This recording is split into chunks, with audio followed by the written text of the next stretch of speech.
Hello అండి, welcome back to our channel. ఇవాల్టి recipe ఏంటనుకుంటున్నారా? నోరు చప్పచప్పగా ఉన్నప్పుడు ఈ తీరులో స్పైసీగా బజ్జీ మిరపకాయతో కర్రీ చేసి ఓసారి తిని చూడండి. టేస్ట్ భలేగా ఉంటుందండి. మనం రైస్లోకే కాదండి, ఎందులోకి తీసుకున్న ఈ కర్రీ చాలా టేస్టీగా ఉంటుందండి. మరి ఈ స్పైసీ బజ్జీ మిరపకాయ కర్రీ ఎలా ప్రిపేర్ చేయాలో చూసేద్దామండి. ముందుగా బజ్జీ మిరపకాయలు తీసుకొని శుభ్రంగా వాష్ చేసేసుకోవాలండి. ఇప్పుడు బజ్జీ మిరపకాయలతో కర్రీ ఎలా ప్రిపేర్ చేయాలో చూద్దామండి. ముందుగా బజ్జీ మిరపకాయలు శుభ్రంగా వాష్ చేసుకున్న తరువాత ఇలా ఘాట్లు పెట్టుకోవాలండి. ఇలా ఒక ఘాటు పెట్టుకొని చాక్తో లోపల విత్తనాలు మొత్తం తీసేసుకోవాలండి. ఈ విత్తనాలతో పాటు మనం కర్రీ ప్రిపేర్ చేసామంటే ఎక్కువగా స్పైసీగా ఉంటుందండి. లోపల విత్తనాలు మొత్తం ఇలా తీసేసుకోవాలండి. కొద్దిగా జీలకర్ర పౌడర్, సాల్ట్ని మిక్స్ చేసుకొని ఈ బజ్జీ మిరపకాయకి అప్లై చేసుకోవాలండి. ఇలా అప్లై చేసుకోవటం వల్ల మనం బజ్జీ మిరపకాయ కర్రీ ప్రిపేర్ చేసిన తర్వాత తినటానికి మంచి రుచిగా ఉంటుందండి. ఇలా మొత్తం బజ్జీ మిరపకాయలు ప్రిపేర్ చేసుకొని పక్కన పెట్టేసుకొని మిక్సీ జార్లోకి ఒక 4 పండిన టమోటాలు, ఒక 4 జీడిపప్పు తీసుకొని మెత్తటి పేస్ట్లా ప్రిపేర్ చేసుకోవాలండి. ఇలా ప్రిపేర్ చేసుకొని పక్కన పెట్టేసుకుందాము. ఇప్పుడు స్టవ్ పైన కడాయి పెట్టుకొని కడాయిలో తగినంత ఆయిల్ యాడ్ చేసుకోవాలండి.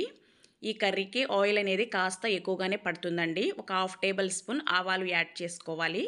ఒక 2-3 ఎండుమిర్చి తుంచి యాడ్ చేసుకోవాలండి. ఒక పెద్ద సైజు ఉల్లిపాయ సన్నగా కట్ చేసుకొని యాడ్ చేసుకొని దోరగా వేపుకోవాలండి.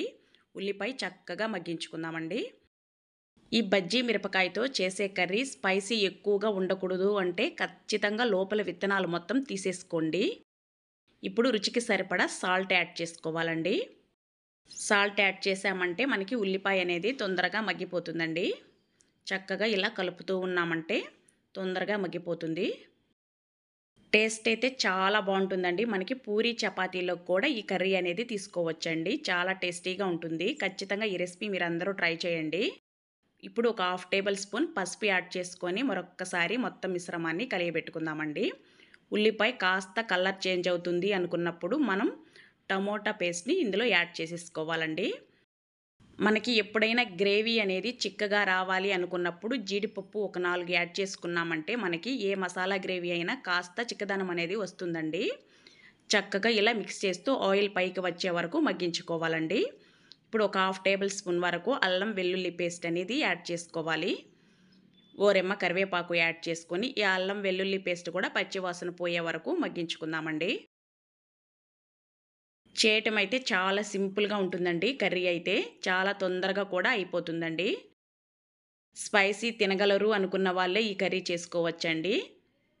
చాలా బాగుంటుంది కర్రీ అయితే. ఓసారి టేస్ట్ చూసారంటే అస్సలు విడిచిపెట్టరండి. చాలా బాగుంటుంది. మనకి మిరపకాయతో చేస్తున్నాం కాబట్టి కారం అనేది కాస్త చూసి యాడ్ చేసుకోండి. కాస్త స్పైసీ తగ్గించే యాడ్ చేసుకోవాలండి. మన స్పైసీకి తగినంత కారం యాడ్ చేసుకోవాలి. ఒక 1/2 టేబుల్ స్పూన్ జీలకర్ర పౌడర్ యాడ్ చేసుకోవాలండి. ఒక 1/2 టేబుల్ స్పూన్ ధనియా పొడి, ఒక 1/2 table spoon garam masala powder add చేసుకొని మరొక్కసారి మొత్తం మిశ్రమాన్ని బాగా కలియబెట్టుకుందామండి. ఇప్పుడు మనకి ఈ మసాలా అంతా బాగా మగ్గిపోయిందండి. ఆయిల్ అనేది ఇలా పైకి వచ్చే వరకు మగ్గించుకోవాలి. ఇప్పుడు మనం ఘాట్లు పెట్టుకుని మసాలా పట్టించుకున్న మిరపకాయ బజ్జీని ఇందులో యాడ్ చేసుకోవాలండి. ఒక్కొక్కటిగా తీసుకొని ఇలా పెట్టుకోవాలండి. మూత పెట్టేసుకొని ఒక్కసారి ఇలా కదిపి ఉంచుకొని మూత పెట్టేసుకొని లో ఫ్లేమ్లో మగ్గించుకున్నామంటే మనకి ఈ మిరపకాయ బజ్జీ అనేది చక్కగా మగ్గుతుందండి. ఇలా మగ్గించుకున్న తర్వాత ఒక 1/2 గ్లాస్ వాటర్ యాడ్ చేసుకొని మరొక్కసారి మొత్తం మిశ్రమాన్ని కలియబెట్టుకోవాలండి.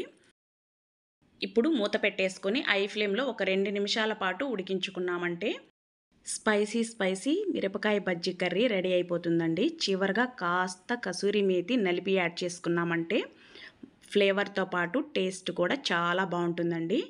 అంతే అండి, simple and tasty spicy curry ready అయిపోయిందండి. మరి మీకు నచ్చిందా? మన ఛానల్ని అయితే తప్పకుండా సబ్స్క్రైబ్ చేసేసుకోండి.